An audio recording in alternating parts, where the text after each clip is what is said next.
all be happy with the solutions Thank you. that we can implement so that I don't really want a permanent site. I want a permanent solution. So, Thank you. Members, any... Oh, sorry, Shane. Were you... oh, sorry, Shane. I was going to come to Hana. Okay, thank you. Any further questions for the testifier from the members? Seeing none, thank you for your testimony. Mahalo. Next up, we have Gabe Neubauer, followed by Elizabeth Ray, Abra, Dorman, Quinn, Aloha Magi, and Don Lewis. Is Gabe Neubauer here? Gabe Neubauer? Okay. Elizabeth Ray? Okay. We'll take Elizabeth Ray. If Gabe Neubauer shows up, please let one of our staff know. And then we'll circle back around. We got Elizabeth Ray to be followed by Abra, Dorman, Quinn. Go ahead. First, I have a complaint. You speak of decorum. I'm sorry, but my kindergarten class was more organized than this. You're not prepared at all. You make us travel to the other side, make us wait 1.5 hours to get to speak, pack like sardines in a room not big enough, then make us move outside into confusion and chaos, and then send police up here to keep us intimidated and make us just like you want us to leave or give up real quick. Go through all this PTSD, all this just to have a voice. And then you put us in timeout for clapping. Okay, aloha. God, let me make a difference. I am Elizabeth Ray. I have some family trauma in my life, some I still suffer from to this day. Here in Lahaina, I am a teacher. It is your people, Lahaina, your children, that have shown to be more family, more ohana than my own. And I love you. We are fortunate to live in the most beautiful place in the world. I have 2 babies, born and raised Hana side. We have no easy life trying to establish a permanent home on Maui and still struggle. I want to teach my children the aloha I have learned. In my childhood, I had no voice when I needed one. So I'm here today to be your voice, to speak with you on your behalf and advocate for you, Lahaina. City council members, no, we don't want this. You ignored the voices of the community who made you. We voted for you. We put our trust in you. And we hoped you would represent the Kama'aina. And I don't see this, not in the media, not in legislation, or not with my own eyes at each council meeting I go to. You ignore our petitions, our rallies. 8,000 people signed against dumping at Olowalu. And you, council members, most of you, passed the motion regardless. You did not listen to us about the invasive grasses and taking care of our Aina, making power lines safe, having an evacuation plan. You ignored us on that, and look what happened. You've also ignored Westside Kaimana residents about busing our keiki across the island, reporting Westside tourism, about mental care for our children, and now protecting Olowalu. You don't listen to us. I'm asking you to do your job, council. Represent our people, please. Do not dump it Olowalu. Let the land heal like the people need to heal. Don't poison our Aina. You have heard the devastating consequences that this can cause. There are better options. How dare you pass a motion and go against your people? This is not what we want. Please, this is Hawaii. Be Hawaiian. Malama the Aina, and you malama the people. Aloha. Thank you. Any questions for the testifier? Seeing none, thank you for your testimony. questions. Is there a Gabe Neubauer? Gabe Neubauer? Seeing none. Next up, we have Abra, Dorman, Quinn to be followed by Aloha Magi, Don Lewis, Dr. Skip Rochefort, and Elliot Headley. Go ahead, Miss Dorman Quinn. Thank you very much. I'm here as a mother. I'm not an expert in any means as far as waste remediation, but I have gone to the Olowalu dump site personally. I have seen that the felt in the liner is directly over cinder. There is no soil substrate. There's no 8 feet of soil protecting us.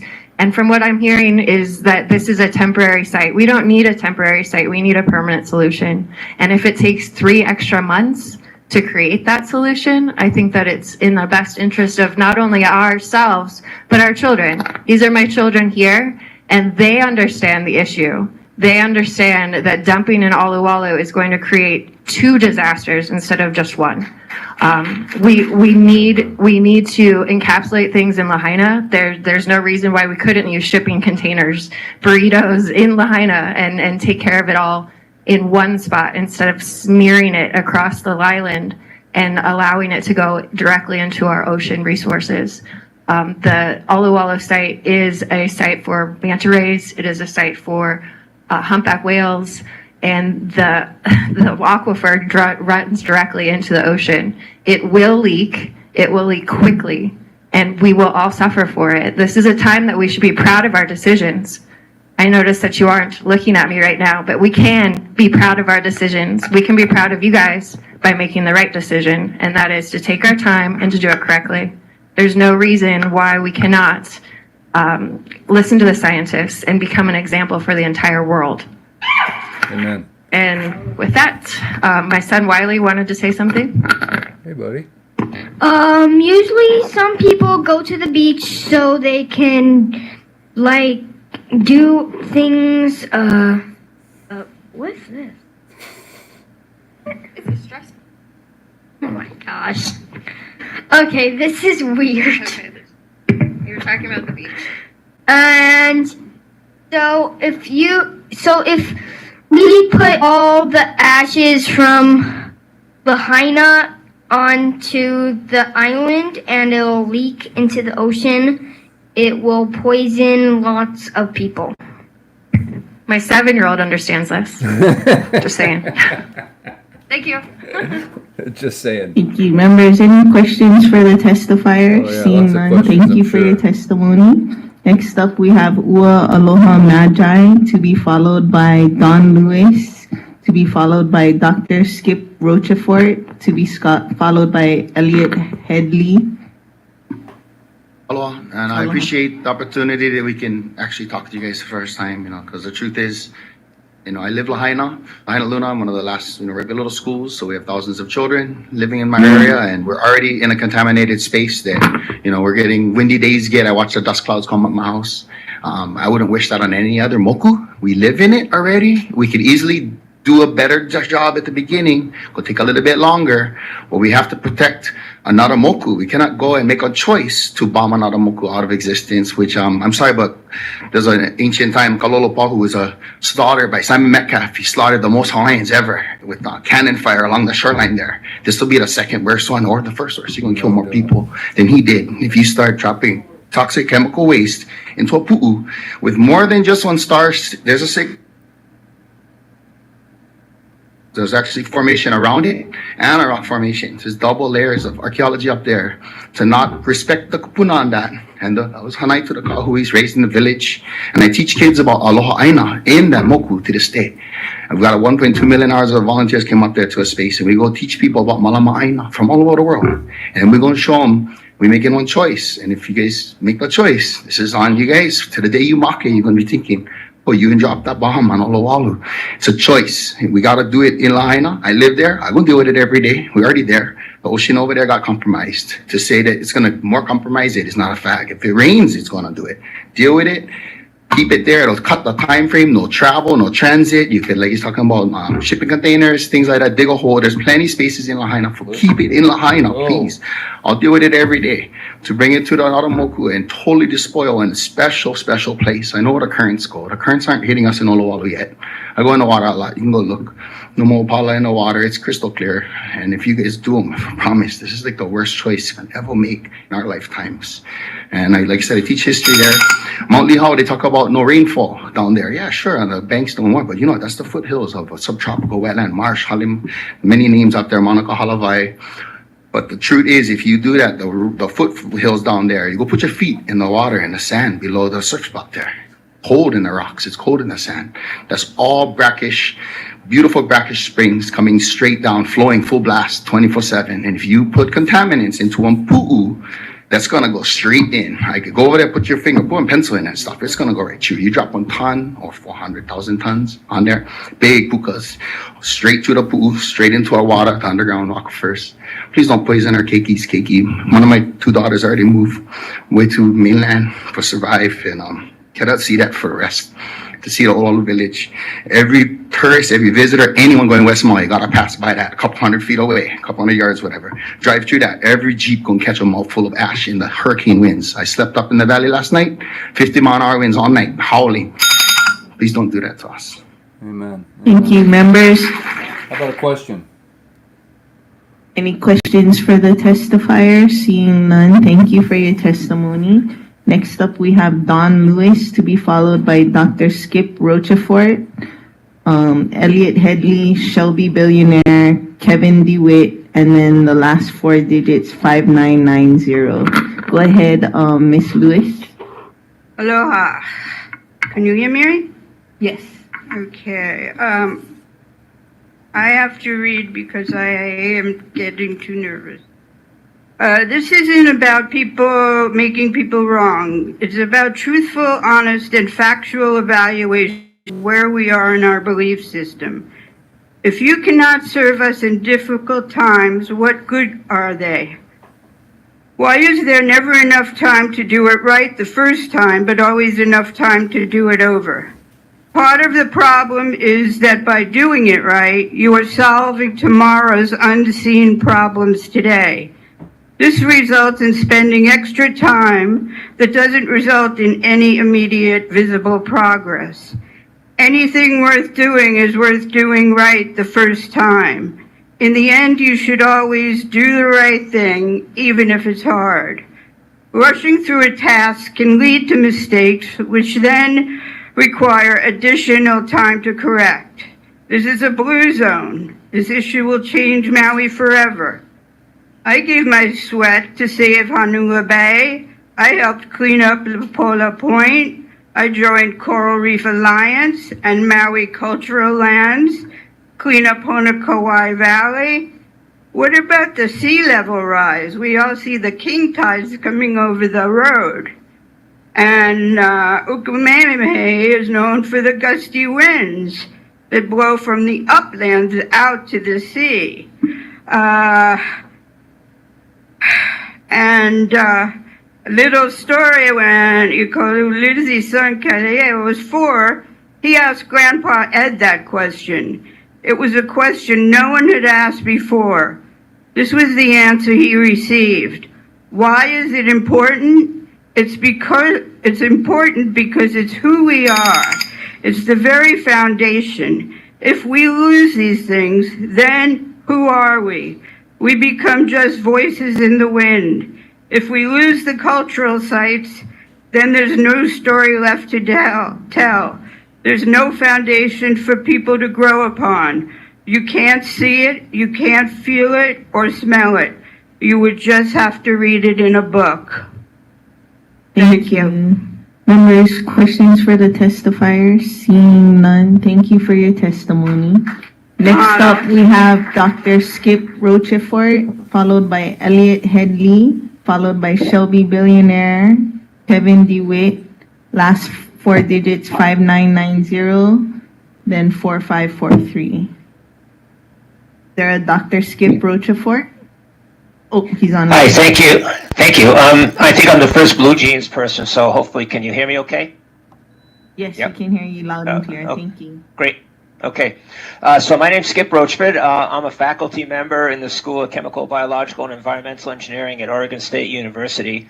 I have a PhD in chemical engineering, and I've been working in plastics processing and recycling for about 45 years, 30 years at OSU. I also collaborate with Clean Oceans International and with Kevin Dwit at PDO Technologies that you're going to hear from some of the people in a little while. I was asked through folks at Clean Oceans International and community members in Maui to talk to them about alternative technologies. And I know the very first person, I've been here since 9 o'clock, so I've heard some great testimony, and I really appreciate the passion of the people of Lahaina and of Maui, and I really applaud you for listening to all the people. I think what I want to say, just in a couple of brief moments, is that there are technologies that can be used.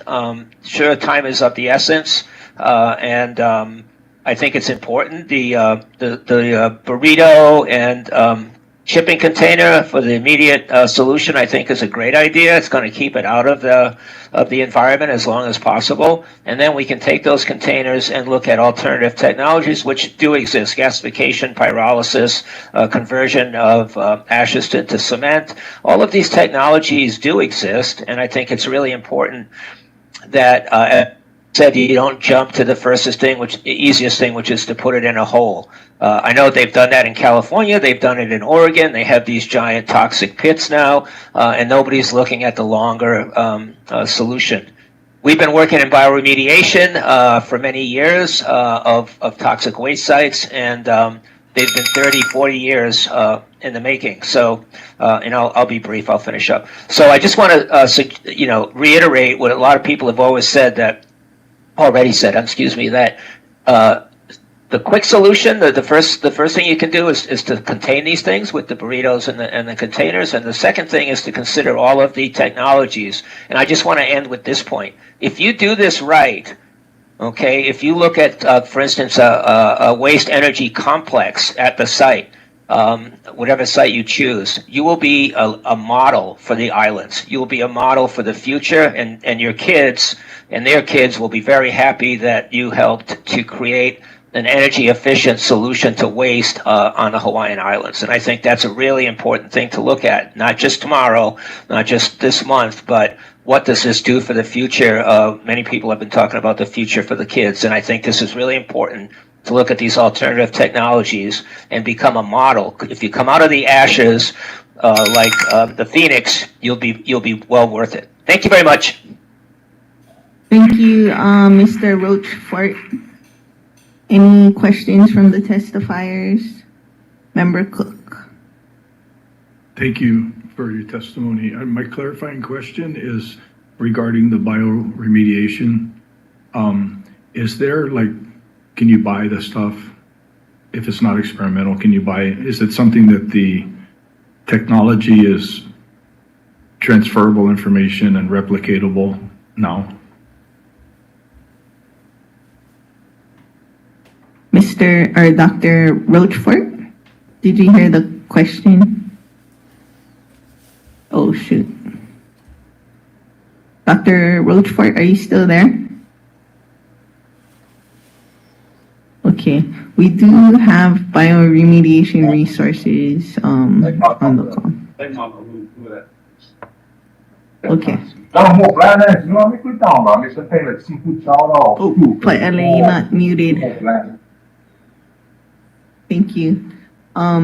Next up, we got Elliot Headley to be followed by Shelby Billionaire and Kevin Dwit. All three are on blue jeans, followed by last four digits 5990 and 4543. Elliot Headley, go ahead.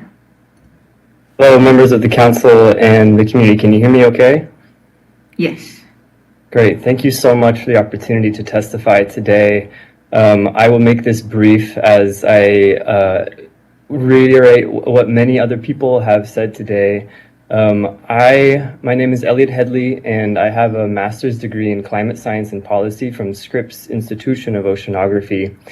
And my brother has lived on Maui for nearly a decade, and I have had the opportunity to develop my own personal connection to West Maui.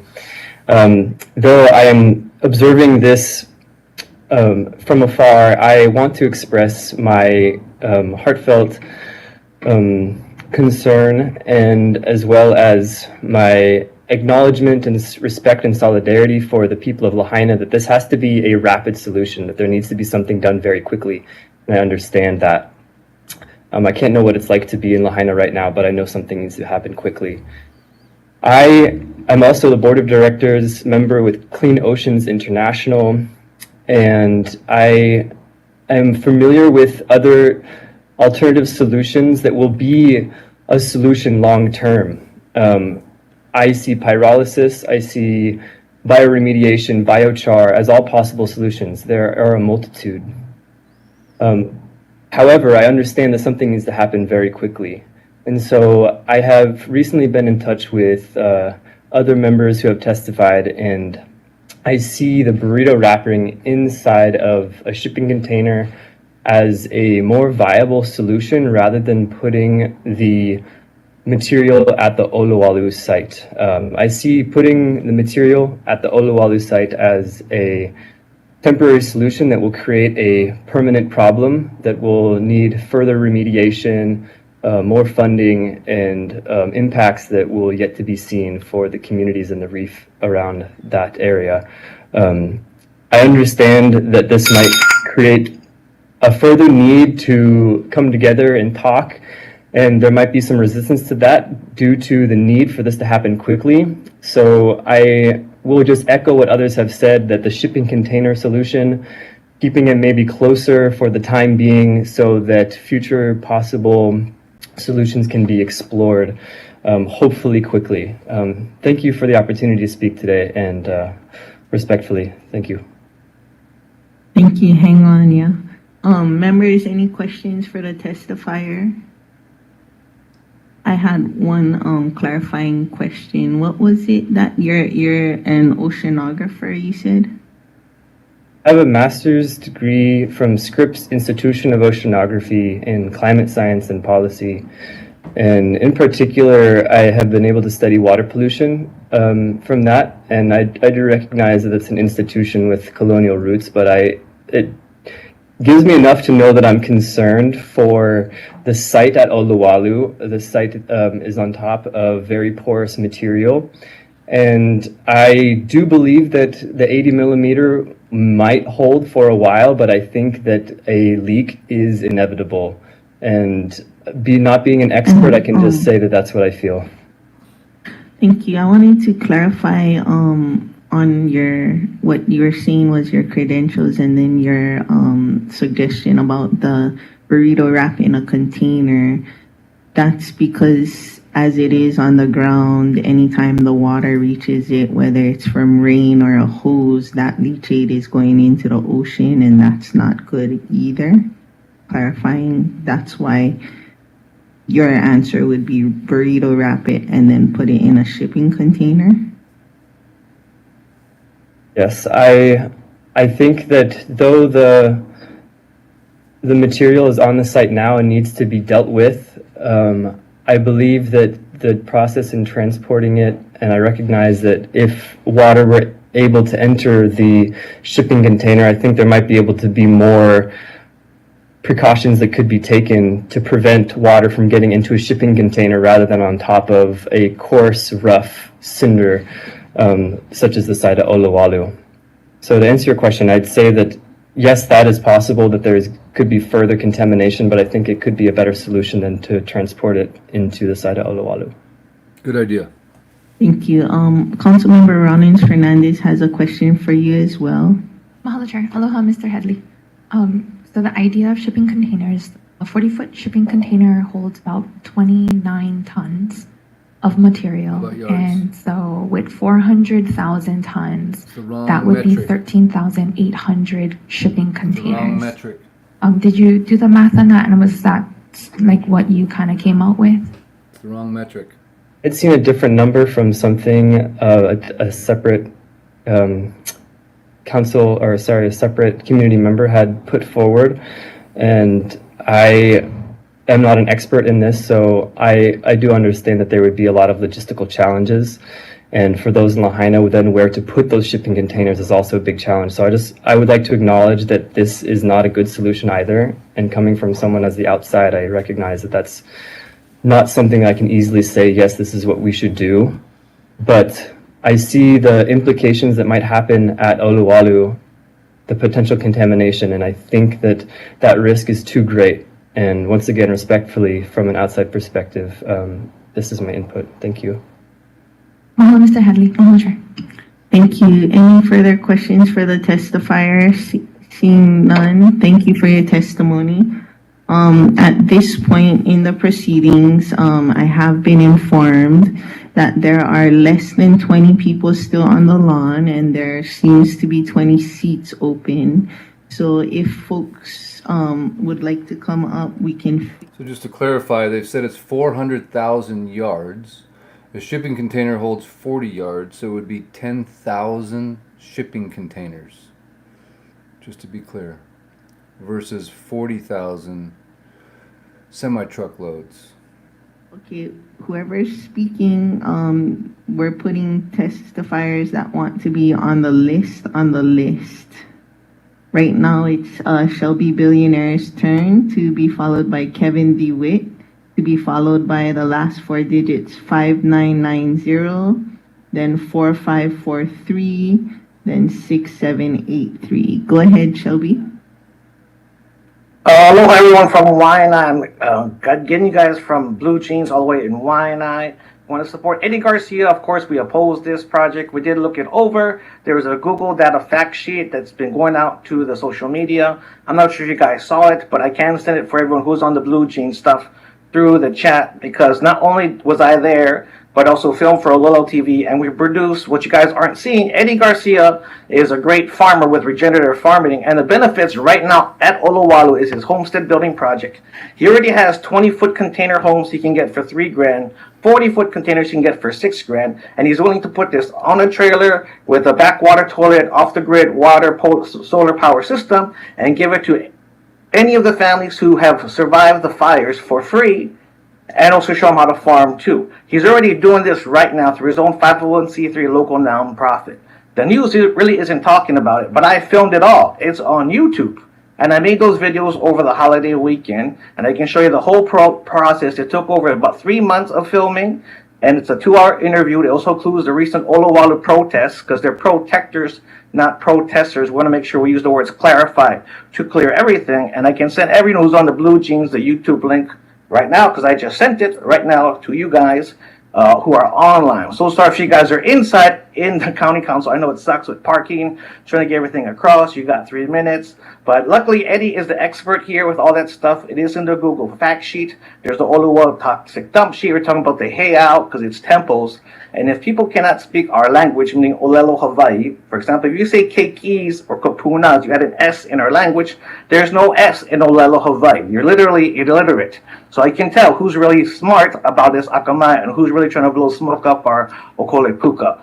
Well, I want to wish you all support, and I encourage you guys all, if you guys are inside, sitting down now in that room, you guys go talk to Eddie Garcia, you guys talk to everyone in the lawn outstairs, because Eddie lives right there on the private Olowalu. You can drive by there, and what he doesn't tell you, what you're going to see in the videos we filmed, is that behind there, he's growing massive food of kalo, breadfruit, papayas, and all this good stuff for all of you guys out there. Less than 6 months, using worms, fungi, and wood chips. Because, you know, the soil is dry there with arid and rocks. It's worse than Waianae because it's dry, as you can tell by the dump. But right there's a beautiful forest like Fern Gully. I would encourage you all to go and visit. Thank you all. Love Lahaina. Chee-hoo. West side, best side. Yeah, you. Woohoo. Bigga, bigga. Thank you for your testimony. Members, any questions for the testifier? Seeing none. Moving on to Kevin Dwit, also on Blue Jeans. Useful hydrocarbons from the waste. These fuel products can then be blended with off-road fuels to provide localized energy supplies for yellow iron assets, generators, whatever would need fuel. We're based in Oregon and have equipment ready to deploy in Q1 if that were a need. We're willing to spend additional time explaining our technology and company in subsequent discussions with anybody who would like to know more. We're happy to engage in a visit either way, us coming there or your team coming here to our operational site in Brooks, Oregon, and be happy to answer more questions at that point in time. I'll leave additional time for a few questions, and if you have none, we'll speed things up a little bit. Thank you for your time. Thank you, Mr. DeWitt. Members, questions for the testifier? Member Cook. Chair, could we ask the testifier to send this company information to the committee? Mr. DeWitt, can you send your company's information to the DRIP committee at drip.committee@mauicounty.us? I will find that address probably in the chat. Certainly happy to do so. Yeah. Thank you. I had 2 clarifying questions on your proposal. What is the estimated time frame to build a facility like that paralysis that you were speaking of, and what would be the estimated cost? And would that cost be to the county, or are you just offering it and gonna write grants for it? Or those are great questions, Councilwoman. I can certainly provide cost estimates. In terms of availability, we have the ability we have already existing assets here from a previous company of mine called Agilix, and we acquired those so that we're operationally pretty much ready to go. It really depends on the infrastructure in which we place those assets. So if it's a greenfield or a brownfield site, right, an existing building and a small crane, we can be up and operational very, very quickly. We're not very high in terms of demand on usage of power or natural gas or propane. In terms of cost, I'd have to look and probably discuss with people with a lot more detail as to what we would be looking at, and then develop some estimates and work with the council on finding funding alternatives, right? Whether it's through the government, local, state, federal, whatever. We would just have to have that as a process, and we'd be happy to do that. Does that answer the question? Thank you. I was kind of looking for a quantification, like X amount of months, X amount of dollars, rather than what you said. If it's permanently purchased by somebody, if it's brought over as a toll processing thing, we just have to figure out that schedule, what it would look like so that we can cover our costs. I would, for this disaster, obviously not want to be a profit center per se, but just to cover the cost of operations so that we can get the process and the site cleaned up. So I'd have to look at that and then just estimate that for you. I don't really have that information at this time, and I'm sorry. And I don't know if you're familiar with Hawaii laws, but under normal circumstances, would this require an environmental impact statement, your proposal of what you're trying to build and how many acres would be required? So typically not. We've been permitted with this technology in several states, Oregon, Minnesota, Georgia, California, and others. So in terms of permitting, it's mostly air quality, air emissions impacts, which are very, very low. We're more like a Chipotle or a Burger King in terms of air emissions. In terms of, and I forgot the other part of your question. Acreage. Acreage. Thank you. We're looking at 15,000 square feet for a 10-ton per day operational facility, with another half of that amount, 7,500 square feet for pre-processing of the material. So not a lot of acreage. This is pole barn type of structures that can house our equipment, and over there we wouldn't need walls, of course, since the weather is so beautiful. And how long do you estimate it would take to address the 400,000 estimate of I think it's cubic feet or something? Yeah, we would want to try to segregate the waste plastic portion as best we could from all the other material, and work to convert that into a fuel product that we can use then to power all the other equipment for all the other processes. So we're one part of what I would consider to be a multi-technology solution,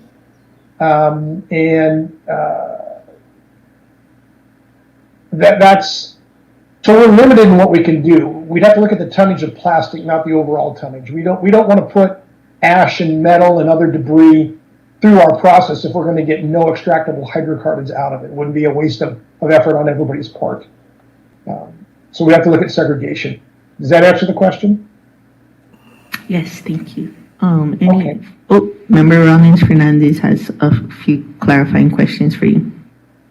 Just one. One. Mahalo, Chair. Aloha, Mr. Dwit. Mahalo for your testimony. How did you hear about this meeting? Were you invited to participate?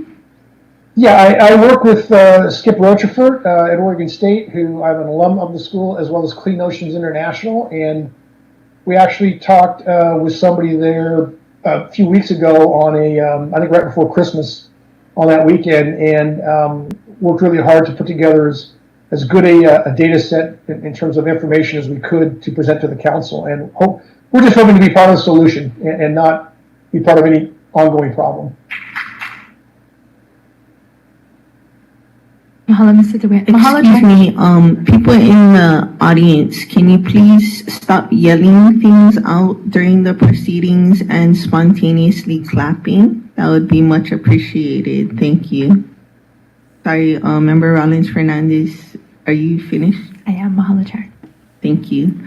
Okay, next up, if there's no further questions from any of the other members, thank you so much for your testimony. Next up, we have, thank you, the testifier. If staff can start unmuting the telephone testifiers when it's their turn to testify. We have the testifier with the last four digits, 5990, to be followed by 4543, and then 6783. 5990, it's your turn to testify. Aloha everyone, thank you for this opportunity. My name is Jana Slack. I was reared on Maui and spent hundreds of hours of my childhood and adolescence on the water in Olowalu and sailing around the Paui to get there. And because of that experience, I can attest to the force of the winds in that area. It is incredibly powerful, the wind that comes down that mountain and comes out of the West Maui's. The first thing I would like to made with an eye towards a solution that would take care of the greatest number of people. And I don't think that he is thinking about the people who aren't here yet, the people in the coming generations. They are part of the people that we have to be thinking about, and we cannot create a problem right now that 30 years, 40 years, 50 years, 100 years down the line, the future generations will have to deal with. And he's not thinking about them, and there's going to be way more of them. And I will leave it there. I'm grateful for your time. Mahalo piha. And just clarifying, you said your name was Jana Slack? Jana Slack. Jana Slack. Jana, yes. Jana Slack, okay. Correct. Members, any questions for the testifiers? Seeing none, thank you for your testimony. Next up, we have testifier with the last four digits, 4543, to be followed by 6783, to be followed by 6844, to be followed by David Schwarz. 4543, last four digits, it's your turn to testify. 4543.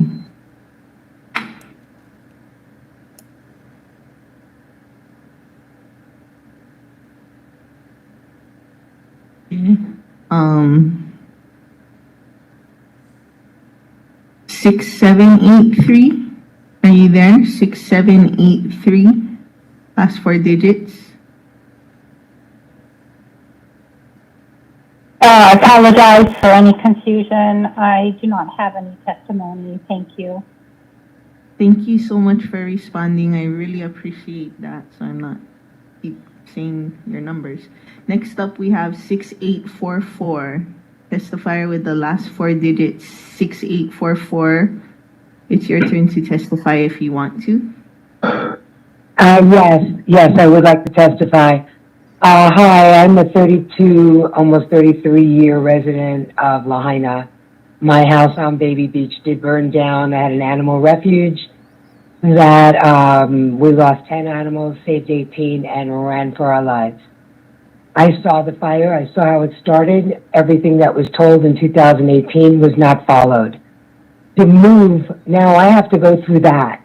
And to move now garbage and toxic and everything to Olowalu, that has the worst wind in that area, and to wrap it up like a burrito and think it's not going to leak almost immediately, I think the best idea is everybody, no matter how many, depending on acreage or the size of property maybe, to bring mats and containers on all the properties. And when they go clean it, they stick it in that burrito in that container, throw it in there, make sure it's sealed watertight, and now come to a solution of where these will go.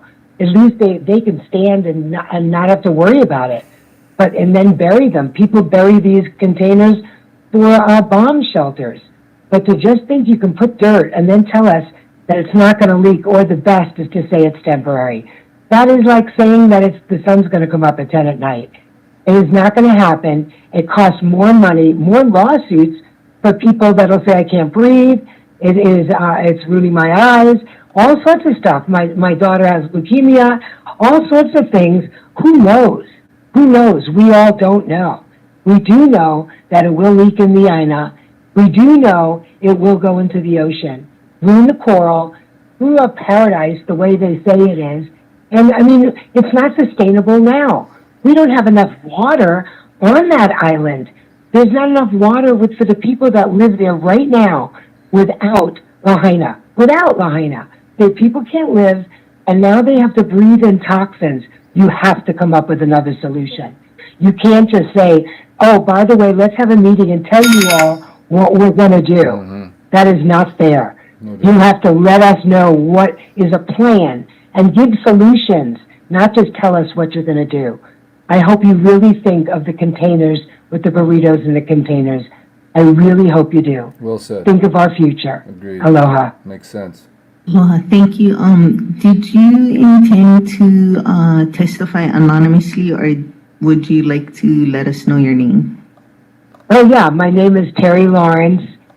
People know me as Kaimana Mishmakan. Thank you, Ms. Lawrence. Any questions for the testifier? Now you're on the list. Seeing none, thank you for your testimony, Ms. Lawrence. Next up on Blue Jeans, we have David Schwarz, to be followed by the testifier with the last four digits, 1786, to be followed by Patrick Joyce in the chambers. 6844, if you'd like to testify, now is your opportunity. 6844. Hi, can you guys hear me? Yes, we can. This is 6844 or David Schwarz? This is David Schwarz. Okay. And you're not calling in from 6844? It's Blue Jean. No, I'm in Santa Cruz, California. Okay. Well, seeing that 6844 is not responding, go ahead and begin your testimony, Mr. Schwarz. 6844 is Terry Lawrence. Oh, 6844 was, oh, my bad. Sorry. Thank you, Terry. Go ahead, David Schwarz, to be followed by 1786. Thank you so much. Okay. Okay, great. And you can hear me, right? Correct? Yes. Oh, okay, great. Hello, folks. Thank you for having me today, and please accept my heartfelt sympathy for this tragic disaster. My name is David Schwarz. I'm a marine geologist, and I'm currently the Education Director of Clean Oceans International, also known as COI, is our acronym. I've been studying Earth, marine, and environmental systems for over 40 years, and I recently retired from Cabrillo College in Santa Cruz, California, serving as the program chair of Geology, Oceanography, and Environmental Science departments for 35 years. Along the way, I met a good friend and colleague, Jim Homer Home, founder and executive director of COI. One of our goals is to promote and facilitate the adoption of portable plastic to waste conversion technology to smaller communities, and COI are collectively on board with whatever we can do to be a service for Maui. We strongly feel a long-term waste energy complex on Maui can be the most optimal solution to reduce some immediate and future waste issues. This complex can include different technologies employed by several organizations working together, some of which mentioned today, PDO technologies, IERM, YAME possibly.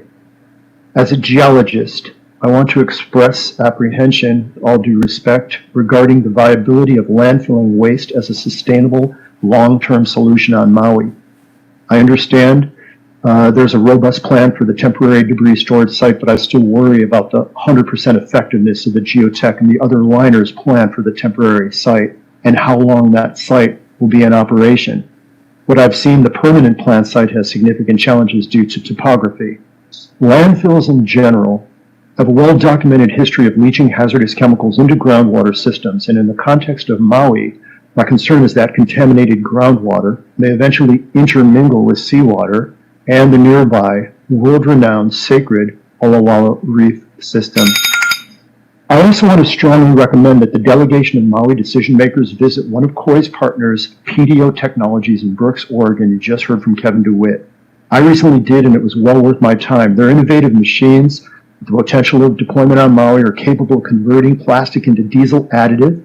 This would eliminate plastic and increase fuel supplies safely. Compared to conventional oil, petroleum extraction, environmental benefits. It uses less energy, less water, and emits fewer greenhouse gases.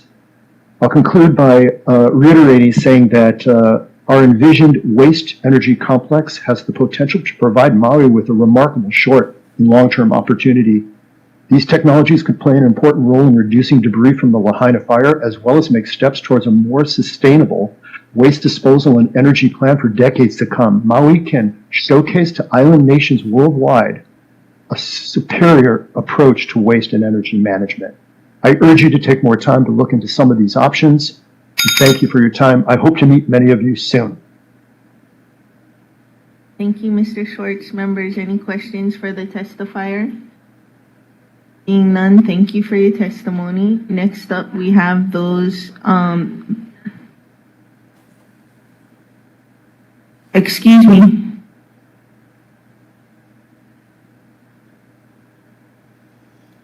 We didn't ask for yelling from the audience. Thank you. Next up, we have the testifier with the last four digits 1786, to be followed by Patrick Joyce, to be followed by Bennett Deir, to be followed by Kesha Joy. All right. Testifier with the last four digits 1786. It's your turn to testify. Can you hear me? Yes, Can you we hear can me? hear you. Right. Hello. My name is Louise Palmer, and I've lived the last 5 years at 1010 Front Street. And I lived in the past in Oregon and Alaska, and I've watched and I lived through the Exxon Valdez. And I was actually married to the environmental engineer for the Kenai Peninsula during the project. So I've seen how disasters and communities have come together, and I feel like that this is getting rushed down us through FEMA like there are no alternatives. And I really hope that county council, that y'all have had an overwhelming task. This is more than y'all can even make decisions on.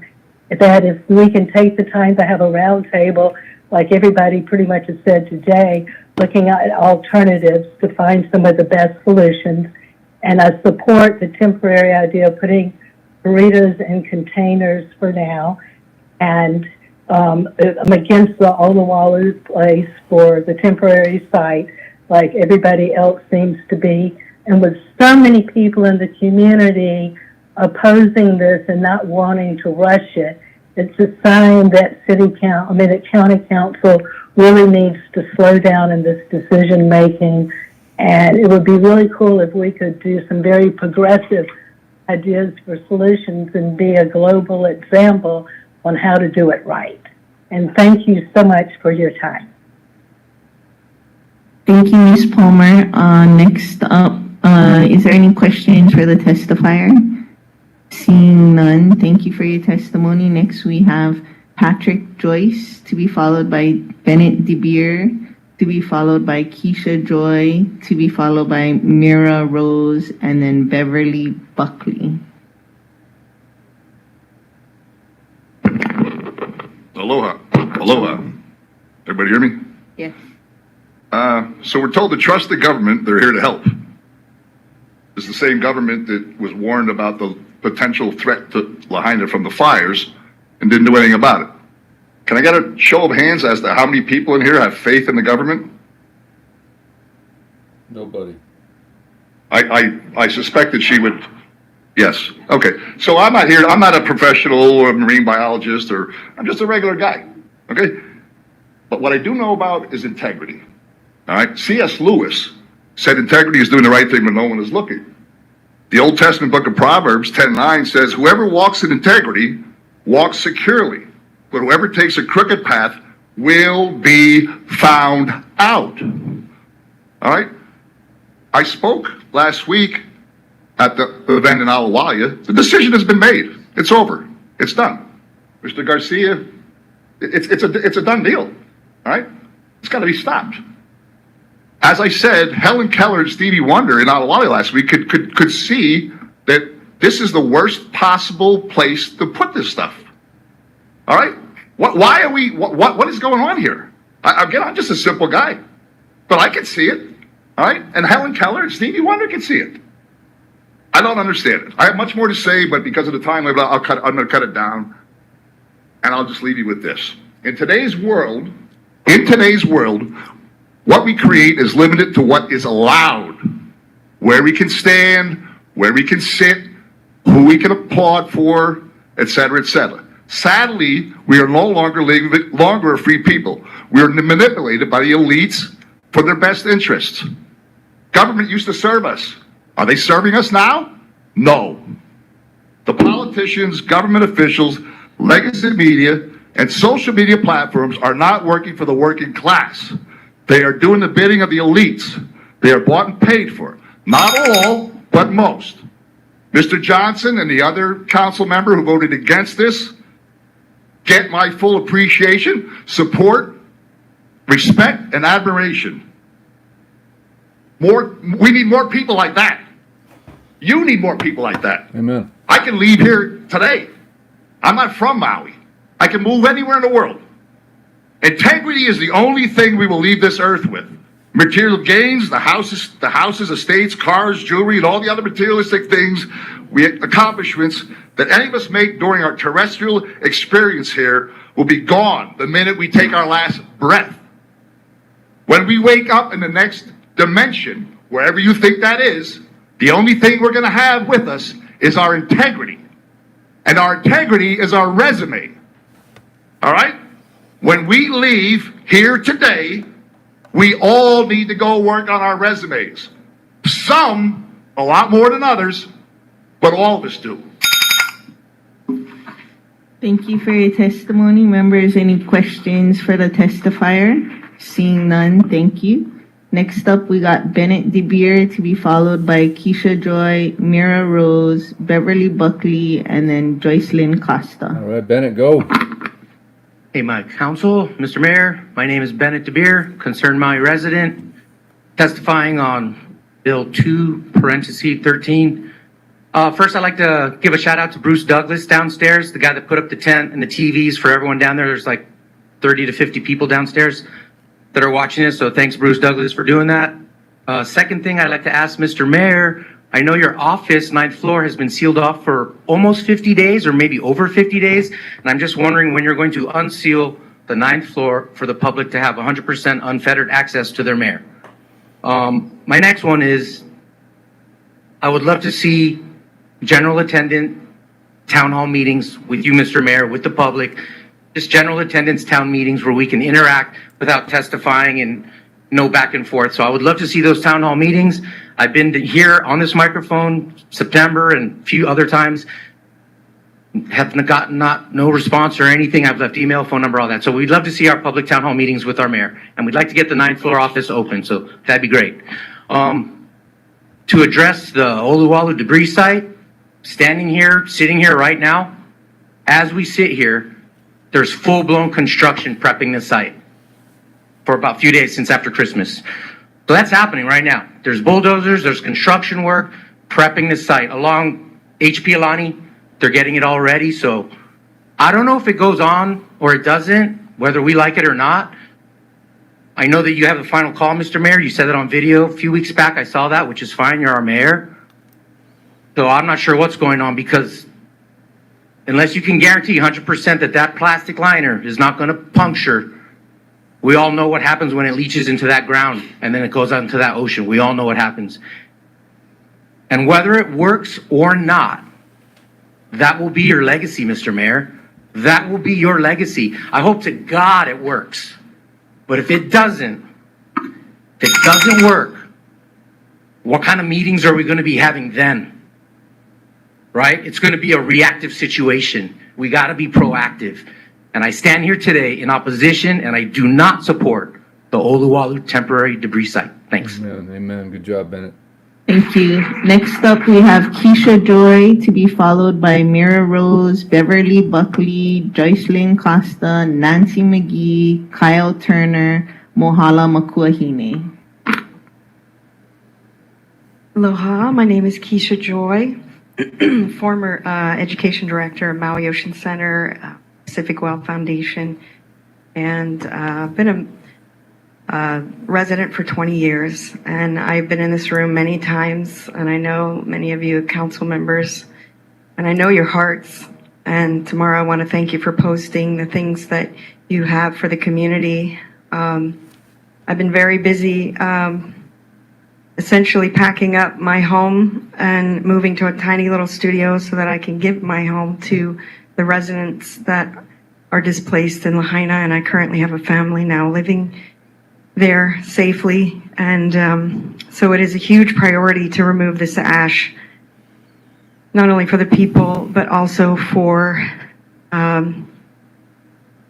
there is a very soluble, I mean, Lahaina used to be the Venice of Hawaii, and the waters are returning, and I'm a fierce water protector, so I do know the dangers of it staying there, and with all my heart I cannot align with putting it in Olowalu. I literally have ulcers forming in my stomach, and can't sleep at night, and I know we all want to do the right thing. And what we did when we came together after those fires was absolutely beautiful. That energy of where we did the workarounds around every roadblock, around everything, when we came together, that's the energy we need right now. That's the energy we need for a unification of solutions for this. And so when many people have said we need more meetings, I know we've had a ton and we're all exhausted, and I do think we need more. I think we have so many ideas in the community here alone that could give us even more solutions. I mean, my ears are perking up with the idea of putting in, if there's a container that can be completely sealed. Have we even thought about, it could be a crazy idea, but you know, the Army has these giant helicopters. Could we helicopter it over to where there's blue rock instead of cinder? Maybe, I know 30 acres, well, I learned 30 acres Mauka side of the Central Maui dump is blue rock. It is personally owned, but there are landowners we could petition to give us different land that can be blue rock and not cinder. This is what really worries me the most. I care about Maui, and I know that you guys have the hardest decision right now. And I just bless you with all the love and all the unity that we can come together, because when there's a solution we can all stand behind, it will be amazing. Amen. Thank you so much. Members, questions for the testifier? Seeing none, thank you for your testimony. Next up, we have Mera Rose, to be followed by Beverly Buckley, Joceline Costa, Nancy McGee, and then Kyle Turner. Hello, County Council, Mayor. I can't find their oath. All of the people listening. I've been through a process the last few days that has been amazing. I began with being against this whole proposition of bringing things to Olowalu, and was part of the protest. I stood on the site and looked at the hole. And I heard a lot of different arguments. And then I went with my friend Kesha over to Lahaina, and we listened, and we heard the hearts of the people and the children in Lahaina, and their desperation and their illness and their exhaustion with this whole process, and their need for something to happen soon, right away, if possible. And I went home, and in my heart, I had this terrible conundrum. I saw the division that's being created here between two factions. And I saw the dilemma of the people so-called in charge, including the mayor. And I have deep respect for all of the individuals who are bringing forward their testimony and taking responsibility for their own beliefs. And what I would ask for now is a pause for everyone to go into their own inner process with their mind, their heart, their spirit, and really, really pray, really ask, what is the highest truth and the greatest possibility for resolution? Because if we don't have lokahi, if we do not have unity here, this is going to go down in infamy for everyone involved in this decision. It's going to be a disaster, not only for the land and the people, but for the hearts of people here in Maui. We need to have the opportunity to spend a bit more time talking with each other and truly listening and opening our hearts and minds to the highest possible solution. We must do this. We cannot go forward the way things are. We cannot go forward with this decision. There is just too many reasons to not do that. And so I would call for each and every person to do your own personal inner quest. Come together in unity with the solution, it will be the right one. We'll know it. We thank you for listening. Thank you, Ms. Rose. Any questions for the testifier? Member Rollins Fernandez. Mahalo, Chair. Aloha, Ms. Rose. Mahalo for your testimony. We got a question for you. Please come back. Because your call for unity and coming together, yes, of course resonates. It's a big decision. Would you say that those that are continuing to spread misinformation to get the community riled up just for clicks on social media is helping with that unity? Well, the obvious answer is no, but you have to be open to everything. You can't say, we won't listen to this, we'll only listen to that. You have to have an open heart and an open mind, and then rise above the division and the duality and find the truth, which is transcendent of all of these sides and positions. It's something that's global, that takes into consideration everything and everyone. And that's the only solution that is really going to work here. Great response. Mahalo. Social media is just doing the communication. Next up, we have Beverly Buckley to be followed by Joceline Costa, Nancy McGee, Kyle Turner, Moala Makini, and Oya Yolongman. Beverly Buckley, go ahead. Aloha, my name is Beverly Buckley. I'm a resident of Kihei in Maui. Mahalo nui for taking the moment to listen to my testimony and concerns with regards to the Olowalu waste disposal site. I watched the County Council meeting on the December 22nd because I wanted to have clarity for myself what was going on beyond what I heard on the social media frenzy and also the protests happening in our community. I know that your job is not an easy one, and trying to keep everyone safe and healthy is at the forefront of your intentions in our community. I trust that. Many people have shared their concerns and various solutions. I'd like to share my concerns from the information that I have seen overall. My concern number one is moving hazardous material from one place, aka Lahaina, to another place, Olowalu, just creates two hazardous environments, not just one. I comprehend the idea that the debris on the ground is obviously hazardous to community currently, and time is of the essence, but is it a wise choice to just move it to be a hazard in another location? It seems that it is being intended as a temporary solution. However, from what it looks like, there seems to be a proposition for this space right next to it to become the permanent site. Also, aren't we just kicking the ball down the road or leaving it up to some future generation to deal with? Out of sight, out of mind, as the saying goes. Concern number two, no environmental impact study has been done for the temporary site, I believe.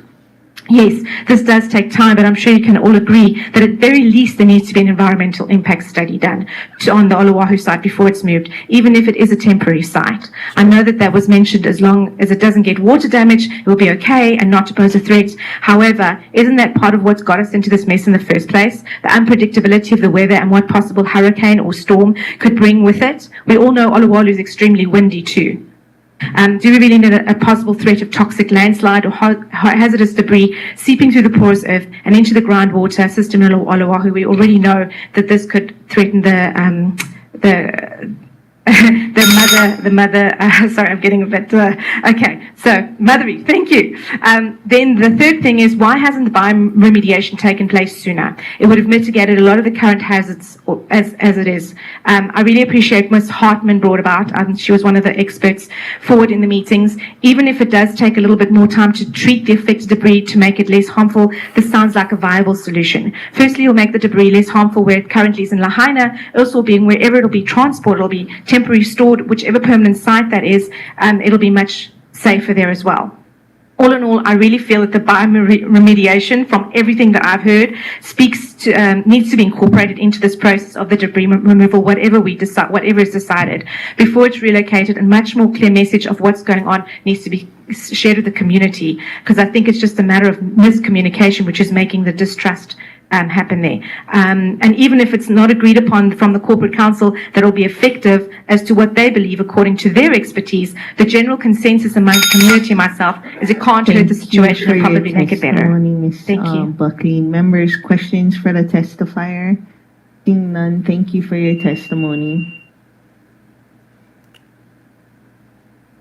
Next up, we have Joceline Costa, followed by Nancy McGee, Kyle Turner, Moala Makini, Oya Yo Longman, and Melissa Verbena. If you can, thank you. Go ahead. Masha, my name is Jocelyn. can you put away some of the toys? Oh, just a moment. Lychee, you're unmuted. If you can mute yourself, because we have someone else testifying right now. Thank you. Go ahead, Ms. Costa. Sorry about that. Start over. Thank you. Joceline Costa, please don't blame me for my spirit told me send this. So just take a pause and listen to this message from this man that has already passed away that talks about the voice of the people.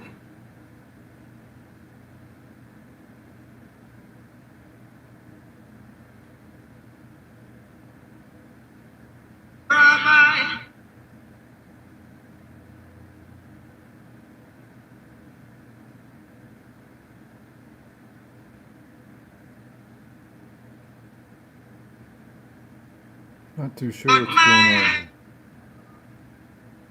I think she's playing some kind of audio, but it's not coming through. She's playing some reggae or Bob Marley or something.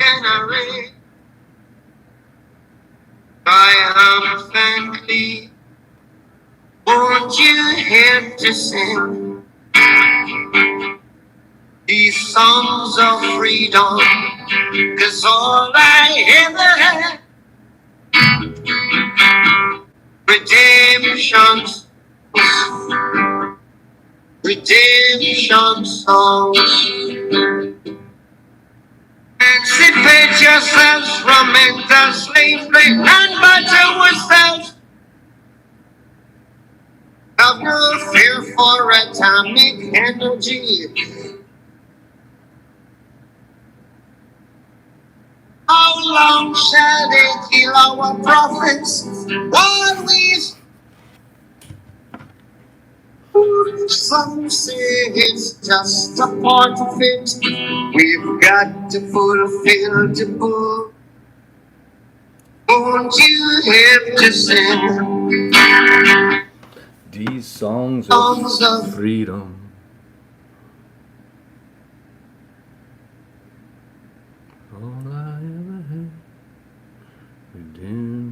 So that brought all of us in unity and in one voice. As Kanaka Maoli, I implore redemption from your occupied powers that tried to genocide our people and now attack a very soul of our ancestors and our future generation, the Aina. All due to approvals, regulations, and permits, to the poisons to be here from the beginning. The fire is just a result. Redemption. You're false prophets. You don't even listen to your own people. That's right. Redemption.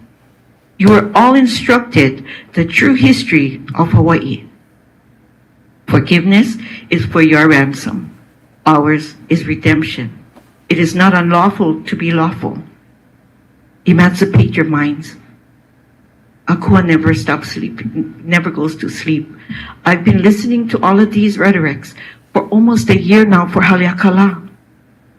they have these bundles, they have these plastic things, and you know what? The oil is still in the ground. The oil is still in the ground, and it's also in bundles in place. There's more than just one solution. Thank you. Members, questions for the testifier? Seeing none, thank you for your testimony. Next up, we have Nancy McGee to be followed by Kyle Turner, to be followed by Moala Makini, Oya Io Longman, Melissa Verbena, and Robert Ward. Is there Nancy McGee? Is there Kyle Turner? Kyle Turner, to be followed by Moala Makini.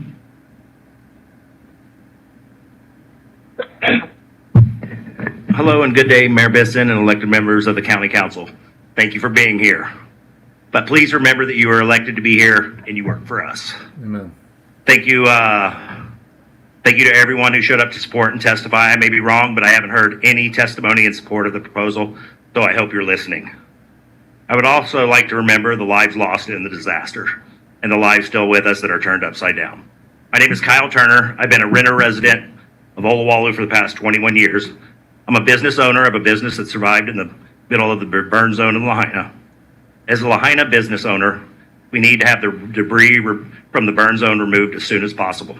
We also understand leaving debris in place much longer will be devastating to the environment if we have any flooding rains or more wind events. But as a resident of Olowalu and the west side, we don't even want a temporary dump in Olowalu. The problem with the downslope wind we experience on a daily basis. The constant wind, which probably averages 15 to 20 miles an hour, will blow the toxic ash and dust debris directly into the ocean, which is less than a mile away, and across the highway that tens of thousands of vehicles drive through every day. Thank you. How much exposure to the dust and ash is too much? I would argue any amount is too much. Amen. Can you honestly say that there was going to be no dust with your wet containment measures? Nope. Thank you to the gentleman from the Army Corps of Engineers for illustrating the process. The burritos that are used to transport the material seem inefficient. The 2 feet of soil on top of the liner seems inefficient, especially when moving and transporting the debris to the permanent site. How will the contaminated soil be removed without damaging the liner? What are the odds of this site becoming a permanent site? 100%. I believe the even bigger problem is the potential and likely contamination of our groundwater supply. I didn't hear anything about flooding, rains filling up the site and overflowing. If the liner is airtight, that means it's watertight too. What are the protections for flooding? Fortunately, my water supply at my house is from surface stream water. The Olowalu River is a finite resource that won't be able to supply everyone forever. To supply water for the future, we have to drill or dig wells to tap groundwater. It is common knowledge the water is already being pumped and piped from Lahaina, the Puamana, and Laniapoko subdivisions. Are these underground aquifers all connected? Can we build the temporary site to the permanent site specifications? I don't believe the toxins will be contained. How long is temporary? How long is temporary? Unfortunately, with the distrust of our government, we don't know if we can believe you. All of you from the top down need to do a better job of providing us with answers and reassurances that this will work. I appreciate the Maui Recovers website, but are those facts or just answers? Who are the experts? Did any of you get any third-party experts? When can I expect the answers to my questions? I want to go on the record as being 100% opposed to the temporary and permanent site in Olowalu. I can't speak for my neighbors, but I'm 99% sure that they're all opposed as well. Thank you for your time. Thank you, Mr. Turner. Members, questions for the testifier? Seeing none, thank you for your testimony. Next up, we have Moala Makini to be followed by Oya Io Longman, to be followed by Melissa Verbena, There goes the mayor. Robert Ward, and then Ka'io Cruz, John Cruz. At least he showed up. Is there a Moala Makini? Is in the chamber. Mohala. Okay. Next, Oya Io Longman. And I think, yeah, there you go. Is there a Oya Io Longman? Okay. Melissa Verbena to be followed by Robert Ward. Melissa Verbena to be followed by Robert Ward. Okay. Ka'io Cruz to be followed by John Cruz. To be followed by Faith Chase, Monica Pele, Matthew Dorsey. So we're at, I guess, Ka'io Cruz, followed by John Cruz, followed by Faith Chase, Monica Pele, Matthew Dorsey, Rose Riley, Robert Parsons, Melissa Whittington, Shelby Hosana, Judy Levy, Roy Gannett is the lineup.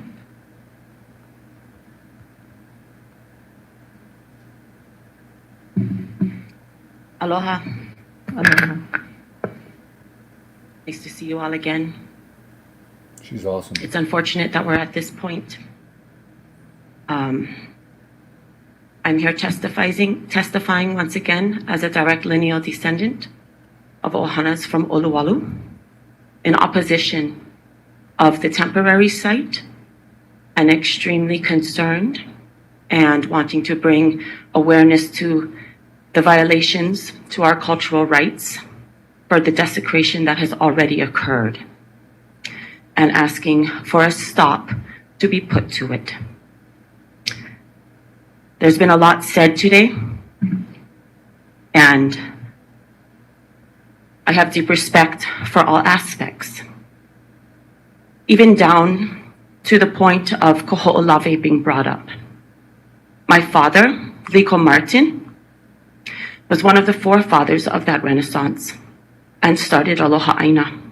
When Uncle George Helm disappeared there, I was just an infant on the beaches of Makena as that had begun. And it is so deeply hurtful to hear and see that even being spoken of as an option. And hand in hand within the same breaths of many different posts and reference to that, one desecration as an absolute no, and we had recovered from that. Not really, but at least it stopped. And on the other hand, here we have Olowalu, the sacred Aina of Olowalu, and our cultural rights, which have not been upheld within constitutional obligations of the county and all federal agencies a part of this. And for Olowalu then to be looked at as an okay, as an option, it's not right. OHA submitted a letter on our behalf. Under the reinstated laws of Hawaii, 1955, it clearly states that we have our rights to our culture and all of our practices, and that is to be protected under the Constitution. In 1959, those laws were revised. The Hawaiian Homes Land Act, I'm a little pressured under time right now, was instated. OHA was created as the governing authority to represent then us Native Hawaiians in upholding and holding accountable all governmental agencies to do appropriate means necessary to protect our Native rights, which includes the archaeological assessments that have not been done. And this whole operation is in violation of that. So everything that is being spoken of, if we ho'omanau nui, take some steps back and follow the proper protocols, I think we'll all be in a better place. Members, Mahalo. any questions for the testifier? Seeing none, thank you for your testimony. We have next up John Cruz, to be followed by Faith Chase, Monica Pele, Matthew Dorsey, Rose Riley. Aloha, Council, and all the people who showed up to voice their concerns. I would just like to remind us that we're all human, right? And history has shown us that as human beings, we have intellect, we make mistakes, and let's all be human about this. You know, if mistakes were made, stop.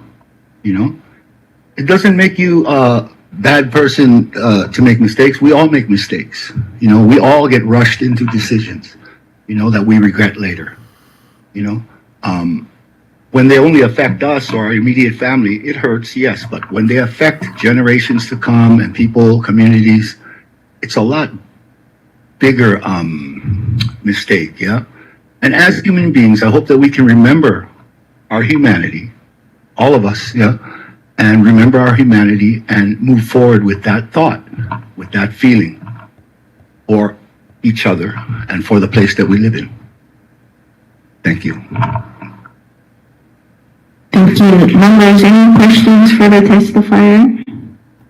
Seeing none, thank you for your testimony. Next up, we have Faith Chase on Blue Jeans, followed by Mana Capelle, Matthew Dorsey in the chamber, Rose Riley, Robert Parsons in the chamber, Melissa Whittington on Blue Jeans. Is there Faith Chase available?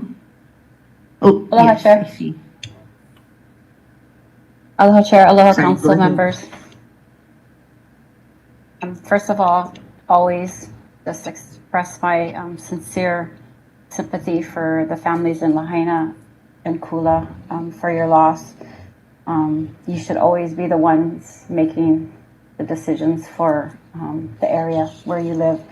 I just am going to repeat my suggestion to rewatch November 5th, 2019,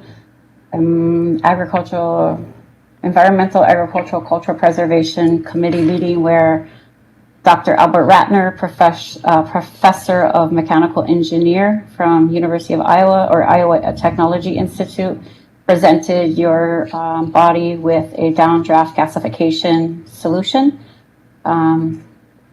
There should be a return to all of the technologies that were ever presented. That would be only fair.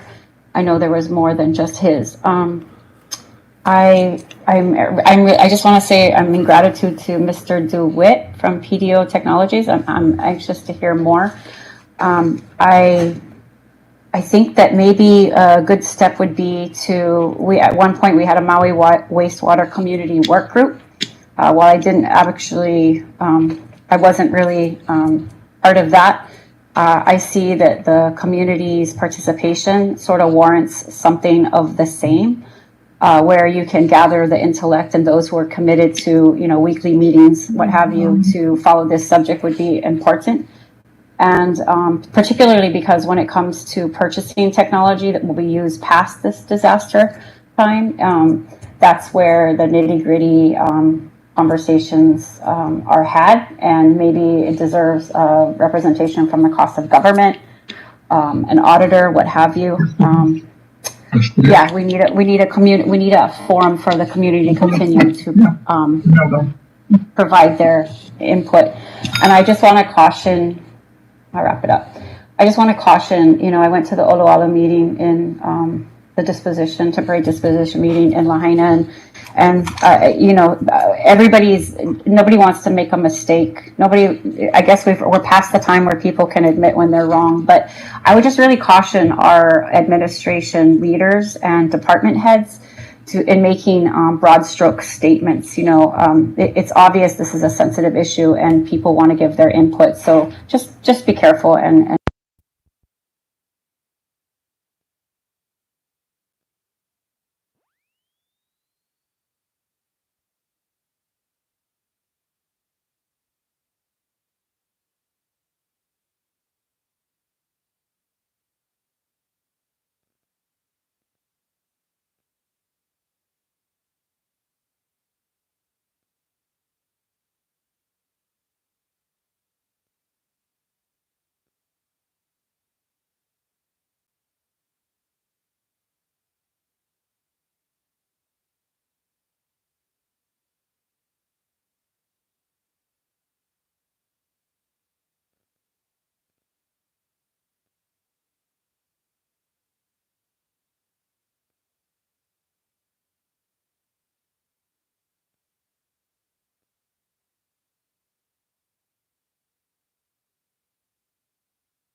toxic compounds into that dust.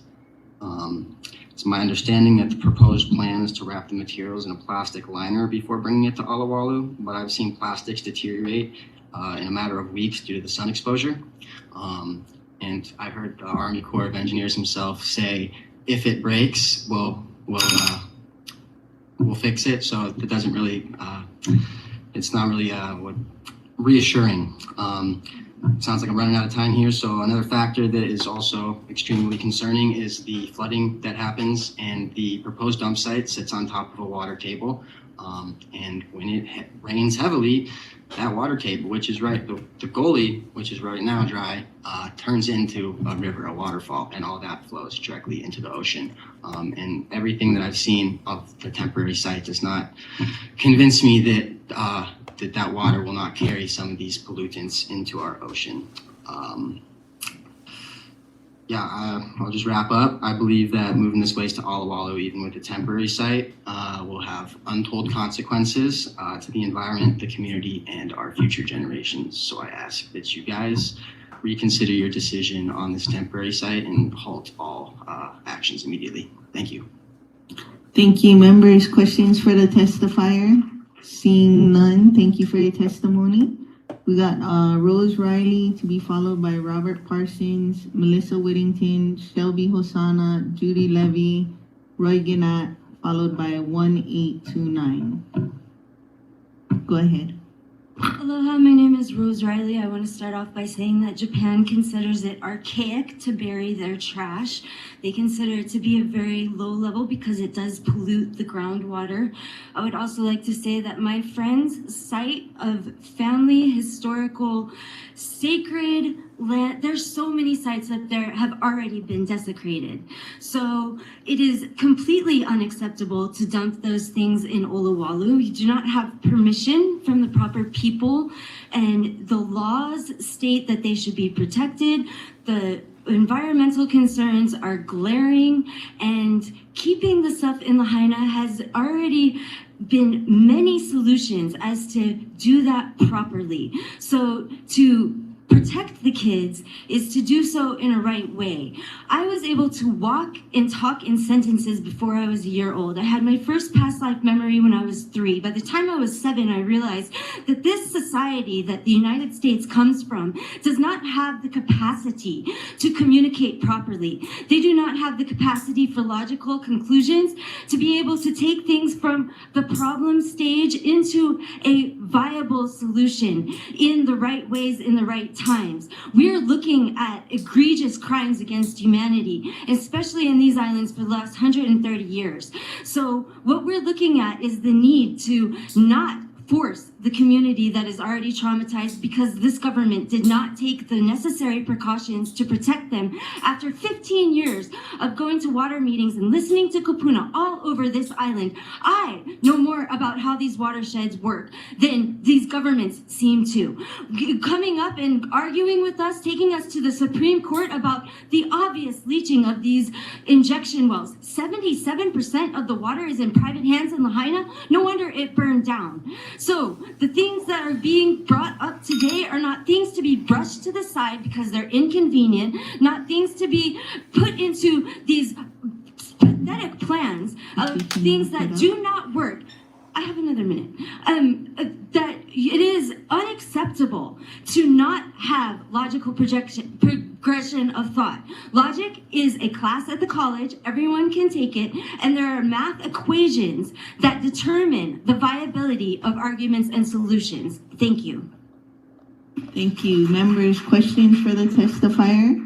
Seeing none, thank you for your testimony. Next up, we have Robert Parsons to be followed by Melissa Whittington, Shelby Hosana, Judy Levy, Roy Gannat, and the testifier with the last 4 digits, 1829. Go ahead, Mr. Parsons. Hi, aloha Chair Paulton and members. Thank you for convening this informational meeting and the chance for everyone attending to learn from one another. My name is Rob Parsons. I'm a 45-year Maui resident and also served for 12 years as Maui County Environmental Coordinator in the office of Mayor Eleanor Kawa. So I'm somewhat familiar with working with various county, state, and federal agencies, as well as attending meetings that can be highly controversial. This appears to be one of those project proposals that defies belief, with so many segments of our community wondering, how in the world did we get here? Although there have been previous hearings, it has taken time for the public to hear the scope of what is being proposed.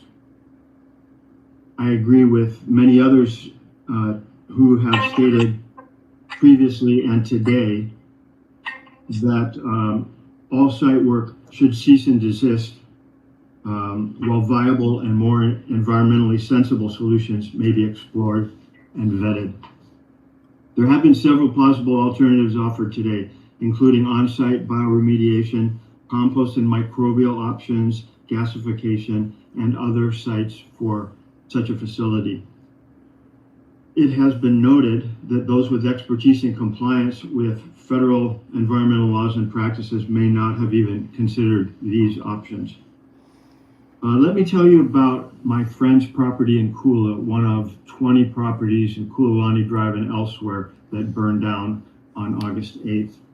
I witnessed the remediation of that site on several occasions, from the first removal of toxic materials to the site work with the excavators, and something in excess of 40 truckloads were removed.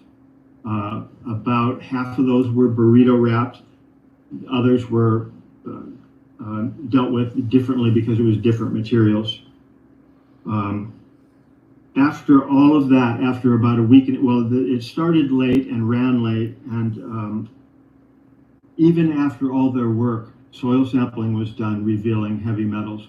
So I think the idea that all of Lahaina could be dealt with in 12 months is just not, it will take years. I truly believe it will take years, and trying to expedite something that must be done properly is not going to work out well. We learned at an early age that haste makes waste. Anything worth doing is worth doing right.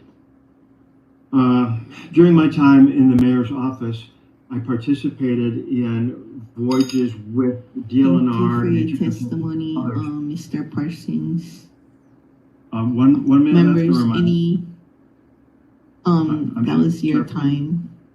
Yeah, thank you.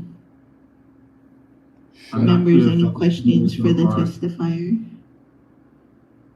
Seeing none, thank you for your testimony. Questions, of course. Next up, we have Melissa Whittington, to be followed by Shelby Hosana, to be followed by Judy Levy, to be followed by Roy Gannat. Is there a Melissa Whittington? Okay, Shelby Hosana, to be followed by Judy Levy, Roy Gannat, testifier with the last four digits, 1829, to be followed by Kent Apo, and then Kathy Main. Go Shelby. Ms. Hosana? Go ahead. Hi, aloha, thank you.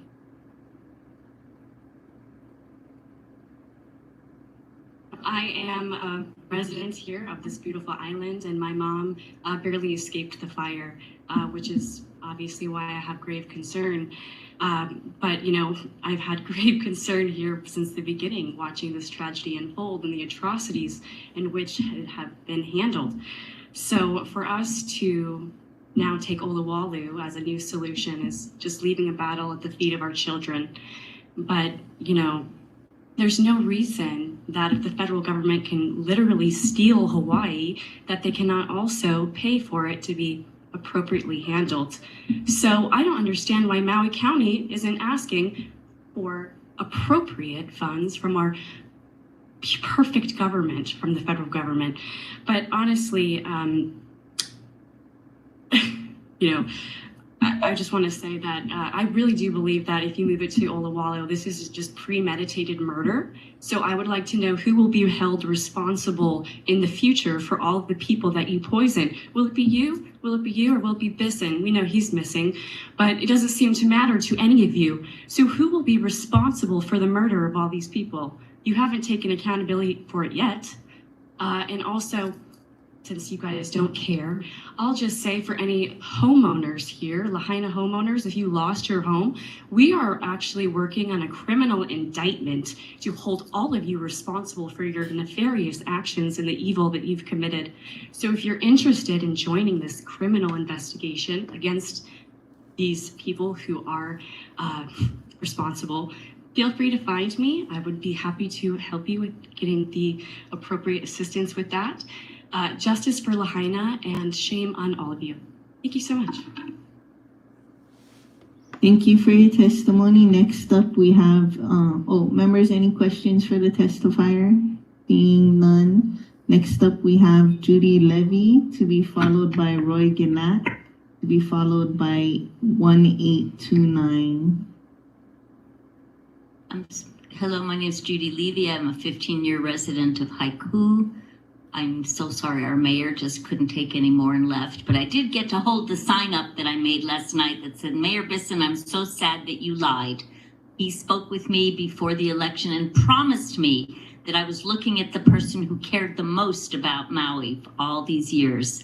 And I don't believe him anymore because he didn't show up appropriately for the fires, and I'm really disappointed in our council. You're giving me a pleasant surprise, so that's a good thing. I don't know how he sleeps at night. I don't know how some of you sleep at night with all of this horror that's been perpetrated. We know it wasn't an accidental fire.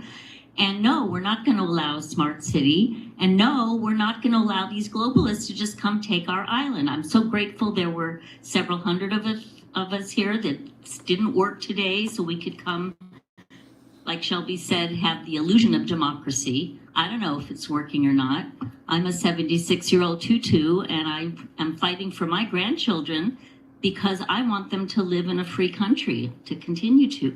And I really thought that Maui was going to be a government that listened to our people. I know the truth about that we're not really a state, we're really a corporation. The United States is a corporation. We've been lied to our whole educational time.